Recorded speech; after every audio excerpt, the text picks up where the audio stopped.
Hi viewers, நம்ம இன்றைக்கி என்ன பார்க்க போகிறோன்னா கேரட் பொரியல் முட்டை போட்டு நம்ம பார்க்க போகிறோம். இது குழந்தைங்களுக்கு ரொம்ப பிடிக்கும். நம்ம ஈஸியாக செஞ்சிடலாம். எப்படி செய்யலான்னு பார்க்கலாம். ஒரு கடாயில் ஃபஸ்ட்டு காய வச்சு எண்ணெய் ஊற்றிருக்கேன். அதில் கொஞ்சமாக கடுகு உளுத்தம் பருப்பு போட்டுக்கிறேன்.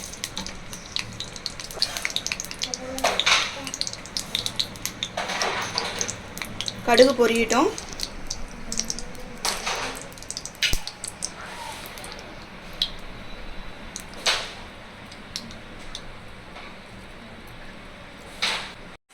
கேரட் பார்த்திங்கன்னா நான் இந்த மாதிரி சீவி வச்சுருக்கேன்.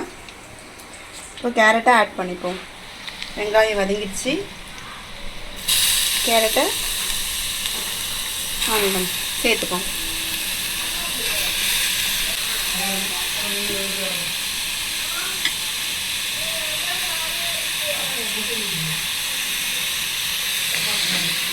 கேரட்டை சேர்த்தாச்சு. இதை ஃப்ரை பண்ணிப்போம்.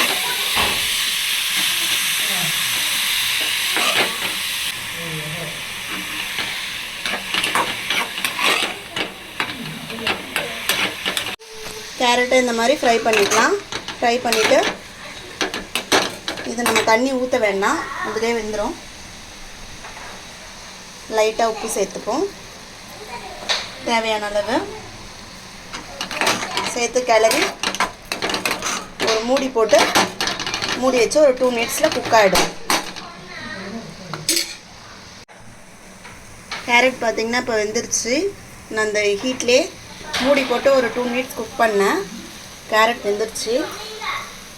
அடுத்து இது கேரட்டை ஓரமாக வச்சுட்டு ஒரு முட்டை கலக்கி வச்சுருக்கேன். அதை நம்ம இப்படி ஆட் பண்ணிப்போம். ஸ்லோவில் தான் வைக்கணும், ஹை ஃப்ளேமில் வைக்கக்கூடாது, அடி பிடிச்சிடும். இது லைட்டாக அப்படியே இருக்கட்டும். ஸ்லோவில் வச்சு சும்மா பக்கம் லைட்டாக கிளறி விடுங்க. கேரட்டோடு சேர்க்காதீங்க. அப்பப்போ இப்படி கிளறி விட்டுட்டே இருங்க ஸ்லோவில். முட்டை பாருங்கள் ஃப்ரை ஆகிடுச்சு. இப்போ இதை கேரட்டோடு சேர்த்துக்கணும்.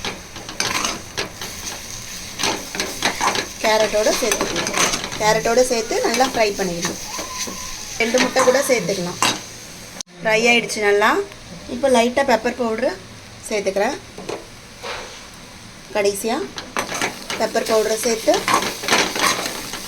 கொஞ்சம் லைட்டாக ஃப்ரை பண்ணிவிட்டு ஸ்டவ்வை ஆஃப் பண்ணிடலாம். கேரட் முட்டை பொரியல் ரெடி. இது குழந்தைங்களுக்கு ரொம்ப பிடிக்கும்.